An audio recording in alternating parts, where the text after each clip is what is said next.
بسم اللہ الرحمن الرحیم۔ السلام علیکم۔ ڈاکٹر اسرار احمد کہتے ہیں کہ جب منگلا ڈیم کی تعمیر شروع ہو رہی تھی تو وہاں پر کافی مزدور کام کر رہے تھے، جس کے اندر انجینئر بھی شامل تھے۔ ڈیم کی تعمیر شروع تھی، ڈیم کا کام زوروں پر تھا، سارے مزدور کام میں لگے ہوئے تھے۔ بند کے لیے مٹی کو ایک جگہ سے دوسری جگہ لے جایا جا رہا تھا۔ اسی دوران جب مٹی کو ایک جگہ سے دوسری جگہ لے جایا جا رہا تھا تو مٹی کے نیچے قبر نکل آئی اور اس قبر کے اندر مردہ دفن تھا۔ سارے لوگ آس پاس اکٹھے ہو کر اس قبر کی طرف آ گئے۔ یہاں پر آ کر انہوں نے جب قبر کا منظر دیکھا تو قبر کے اندر ایک مردہ لیٹا ہوا تھا، جس کے منہ کے اوپر ڈاکٹر اسرار احمد فرماتے ہیں کہ انسان دنیا کے اندر ایسے ہی رہتا ہے جیسے اس نے مرنا ہی نہ ہو، کیونکہ میں نے اپنی زندگی میں بے شمار ایسے لوگوں کو دیکھا ہے جن کو فکر آخرت بالکل نہیں ہے، اور وہ دنیا میں اس طرح مگن ہیں کہ یہی سب کچھ ہے، یہی ان کا ہمیشہ ہمیشہ کا ٹھکانہ ہے۔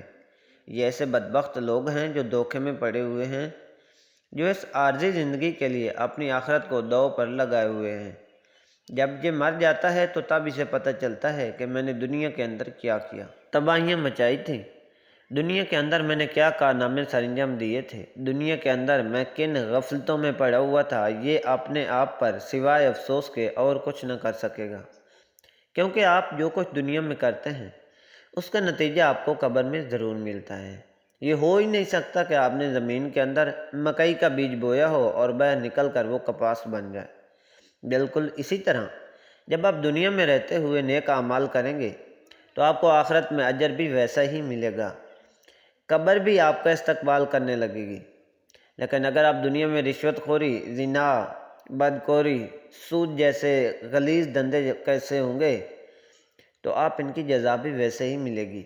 یہ ہر عقل رکھنے والے اور دنیا آخرت کی سوجھ بوجھ رکھنے والے کے لیے ایک عبرت ناک اور سچا واقعہ ہے۔ ڈاکٹر اسرار احمد کہتے ہیں کہ جب منگلا ڈیم کی تعمیر شروع ہو رہی تھی تو وہاں پر کافی مزدور کام کر رہے تھے، جس کے اندر انجینئر بھی شامل تھے۔ ڈیم کی تعمیر شروع تھی، ڈیم کا کام زوروں پر تھا، سارے مزدور کام میں لگے ہوئے تھے۔ بند کے لیے مٹی کو ایک جگہ سے دوسری جگہ اٹھا کر لے جایا جا رہا تھا۔ اسی دوران جب مٹی کو ایک جگہ سے دوسری جگہ لے جایا جا رہا تھا تو مٹی کے نیچے قبر نکل آئی۔ اس قبر کے اندر مردہ دفن تھا، سارے لوگ آس پاس اکٹھے ہو کر اس قبر کی طرف آ گئے۔ یہاں پر آ کر انہوں نے جب قبر کا منظر دیکھا تو قبر کے اندر ایک مردہ لیٹا ہوا تھا، جس کے منہ کے اوپر ایک سانپ بیٹھا ہوا تھا۔ یہ سانپ مردے کو وقفے وقفے سے ڈس رہا تھا۔ یہاں پر موجود سب لوگوں نے یہ منظر دیکھا تو اس ڈیم پر کام کرنے والے تمام لوگوں کو کام بھول گیا اور دعا و اذکار پڑھنا شروع کر دیا۔ سب لوگ یہ منظر دیکھ کر کانپنے لگے۔ ان لوگوں کو اللہ تعالیٰ کی حقانیت کا پتہ چل گیا کہ جو کچھ ہم دنیا کے اندر ہوتے ہیں اس کا انجام ہمیں قبر میں لازمی ملے گا، اور ایسے واقعات کھلی نشانی ہیں۔ یہ منظر دیکھ کر سب کے اوپر ڈر حاوی ہو گیا۔ دعا اور اذکار پڑھنے کے بعد اچانک انہوں نے مردے پر نظر ڈالی، وہاں سے سانپ غائب ہو چکا تھا۔ لوگوں نے ادھر ادھر دیکھا پر سانپ مردے کے پاس سے ہٹ چکا تھا۔ پتہ نہیں سانپ کو زمین کھا گئی تھی یا آسمان نگل گیا تھا۔ سانپ ڈھونڈنے پر کہیں بھی دکھائی نہیں دے رہا تھا۔ یہ واقعہ تقریباً آج سے 20-25 سال پرانا ہے۔ کوٹ مٹھن کے اندر میڈیکل ٹیم کو قبر کی کھدائی کرنی تھی۔ ان کو کوٹ مٹھن کے باہر علاقے میں جانا تھا۔ قبرستان کوٹ مٹھن کے علاقے کے باہر موجود تھا۔ ٹیم مردے کا معائنہ کرنے کے لیے موجود جگہ پر پہنچ گئی۔ اس بندے کو مرے ہوئے تقریباً 5 دن ہو چکے تھے۔ مزدوروں نے آ کر قبر کی کھدائی شروع کر دی۔ قبر کی کھدائی مکمل کرنے کے بعد قبر کے اندر دیکھا گیا تو یہاں پر چمگادڑیں موجود تھیں، اور ان چمگادڑوں کے علاوہ قبر کے اندر کیڑے مکوڑے بھرے پڑے تھے۔ قبر کے اندر کہیں پر بھی کوئی ایسی جگہ نہیں تھی جہاں پر کیڑے مکوڑے موجود نہ ہوں۔ قبر کی پہلی تہہ پر سانپ اور بچھو ایسے چل پھر رہے تھے جیسے یہ نارمل زمین پر رینگ رہے ہوتے ہیں۔ یہ نظارہ کافی بھیانک ناک تھا۔ یہاں پر جتنے بھی لوگ کھڑے ہوئے تھے سب لوگ یہ منظر دیکھ کر بھاگ گئے، سوائے تحقیقی ٹیم کے افسران کے۔ اب سب سے بڑا مسئلہ یہ تھا کہ مردے کو باہر نکال کر اس کی تحقیق کرنی تھی۔